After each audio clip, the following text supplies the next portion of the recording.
BPL এর ইতিহাসে বিদেশি ক্রিকেটারদের পারিশ্রমিক সবসময় আলোচনার কেন্দ্রে ছিল। বিশেষ করে প্রথম দিকের আসরগুলোতে দলগুলো তারকাদের দলে টানতে খরচ করেছে বড় অঙ্কের অর্থ। এবার দেখে নেওয়া যাক বিপিএল এর ইতিহাসে সবচেয়ে দামি 10 বিদেশি সাইনিং কারা ছিলেন, যা এখনও রেকর্ড হিসেবে আলোচিত। শীর্ষে রয়েছেন পাকিস্তানি তারকা শাহিদ আফ্রিদি। 2012 সালে ঢাকা গ্ল্যাডিয়েটর্স তাকে দলে নেয় $7 লাখ, যা বিপিএল এর ইতিহাসে দেশি বিদেশি মিলিয়ে সবচেয়ে ব্যয়সাপেক্ষ সাইনিং। দ্বিতীয় স্থানে আছেন টি-20 মহাতারকা ক্রিস গেইল। একই বছর বরিশাল বার্নার্স তাকে দলে নেয় $5,51,000।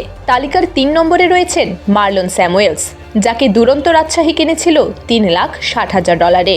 এরপর $3 লাখ খরচ করে ঢাকা গ্ল্যাডিয়েটর্স দলে নেয় ওয়েস্ট ইন্ডিয়ান কাইরন পোলার্ডকে। 2013 সালে $2,80,000 চিটাগাং কিংস দলে টানে পাকিস্তানের ইমরান নাজিরকে। একই বছরে $2,75,000 আবারও আফ্রিদিকে দলে নেয় ঢাকা। বরিশাল বার্নার্স $2,06,000 কিনেছিল আজহার মাহমুদকে। $1,50,000 চিটাগাং কিংস দলে নেয় শোয়েব মালিক ও ডোয়াইন ব্রাভোকে।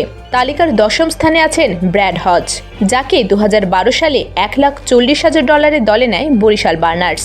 প্রথম 2 আসরের এই ব্যয়সাপেক্ষ চুক্তিগুলোই এখনও বিপিএল এর ইতিহাসে সবচেয়ে আলোচিত সাইনিং হিসেবে বিবেচিত।